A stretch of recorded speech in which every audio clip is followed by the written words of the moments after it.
మొన్న 31 తారీఖు నాడు 665 పేజీల సుదీర్ఘమైన నివేదికను తెలంగాణ రాష్ట్ర ప్రభుత్వానికి పీసీ ఘోష్ కమిషన్ అందించడం జరిగింది.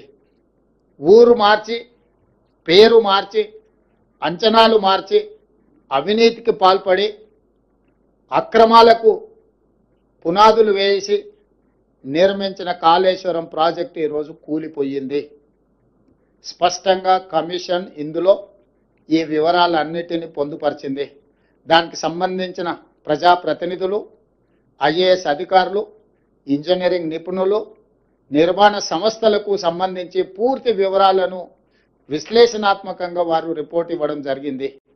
ఈ నివేదికను ఈరోజు మంత్రివర్గంలో ఆమోదించడమే కాకుండా రాబోయే రోజుల్లో శాసనసభలో ప్రవేశపెట్టి అన్ని రాజకీయ పక్షాలకు వారి అభిప్రాయాన్ని చెప్పే అవకాశం కల్పించి, including leader of opposition the then chief minister Chandrashekar Rao గారు, ఆనాటి సాగునీటి పారుదల మంత్రులు, ఇతర మంత్రులందరూ కూడా ఆనాటి మంత్రివర్గంలో ఉన్న వాళ్ళందరూ కూడా వాళ్ళ అభిప్రాయాలు చెప్పడమే కాకుండా చట్టసభలలో, శాసనసభలో కావచ్చు, శాసన మండలిలో కావచ్చు, ప్రజాప్రతినిధులు స్పష్టంగా ఈ నివేదిక పట్ల ఒక అవగాహన తెచ్చుకోవడమే కాకుండా వాళ్ళ అభిప్రాయాలను స్వేచ్ఛగా చెప్పడానికి అవకాశం కల్పించాలని ఈరోజు మంత్రివర్గ సమావేశంలో మేము నిర్ణయం తీసుకున్నాం. అందుకే ఈ 665 పేజీల నివేదికను తొందరలోనే శాసనసభ, శాసన మండలి సమావేశాలను ఏర్పాటు చేసి అక్కడ ఈ నివేదికను ప్రవేశపెట్టి అందరి అభిప్రాయాలు పరిగణలోకి తీసుకున్న తర్వాత భవిష్యత్ కార్యాచరణను, కమిషన్ సూచించిన సూచనలను అమలు చేయడానికి ప్రభుత్వం ముందుకు వెళ్తుంది. ఎవరది?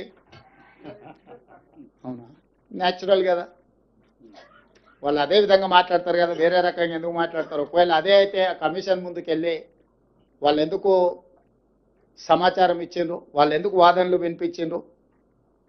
తమకు అనుకూలంగా ఉంటే ఒక రకంగా, తమ తప్పులను ప్రశ్నిస్తే ఇంకొక రకంగా మాట్లాడడం అనేది మొదటి నుంచి వాళ్ళకున్న అలవాటు.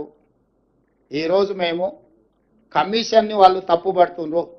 ఇంతకుముందు బట్టి విక్రమార్క గారు స్పష్టంగా చెప్పారు, ఇది ఒక రాజకీయ పార్టీ నివేదికను, రాష్ట్ర ప్రభుత్వ నివేదిక కాదు, independent judicial enquiry report headed by Pinaki Chandra Ghosh, imminent personality. He headed as a Supreme Court judge, Lokpal chairperson, ఇలాంటి ప్రధానమైన బాధ్యతలు నిర్వహించిన వ్యక్తి 16 నెలలు అందరికి అవకాశం ఇచ్చి వాళ్ళు చెప్పుకోవడానికి అందరికీ సమానమైన అవకాశాలు కల్పించి ఈరోజు నివేదిక ఇచ్చిండు.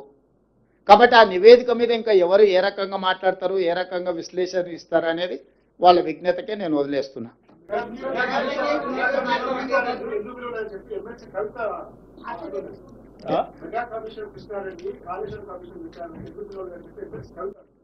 మరి వాళ్ళ ఫాదర్ని అడగాలి.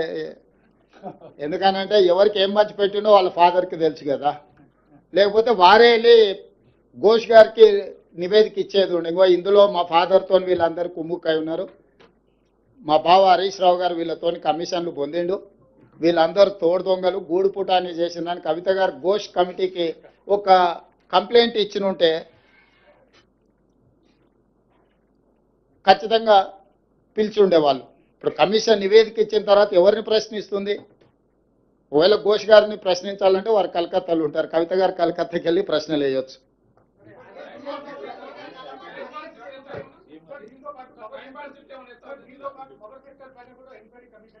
ఉన్నది ఈ రోజు. ఇప్పుడు రాహుల్ దీనికి కన్ఫైన్ అవుదాం.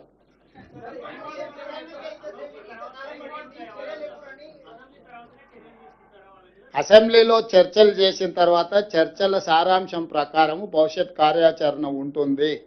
మీకు స్పష్టంగా చెప్పడం కోసమే మీ ఊహాజనితమైన కథనాలకు కానీ ఊహాజనితమైన ప్రశ్నలకు తావు లేకుండా ఉండడానికే కమిషన్ రిపోర్ట్ ఇచ్చిన 4 రోజుల్లోనే మంత్రివర్గ సమావేశాన్ని ఏర్పాటు చేసి మంత్రివర్గ సమావేశం ఆ నివేదికను ఆమోదించి ఆ నివేదికలో ఉన్న సారాంశాన్ని నిక్షిప్తంగా మీడియా మిత్రులకు అందరికీ కూడా కంప్లీట్గా ఇన్ డీటెయిల్ ఒక పవర్ పాయింట్ ప్రజెంటేషన్ ద్వారా మీకు వివరించడం జరిగింది.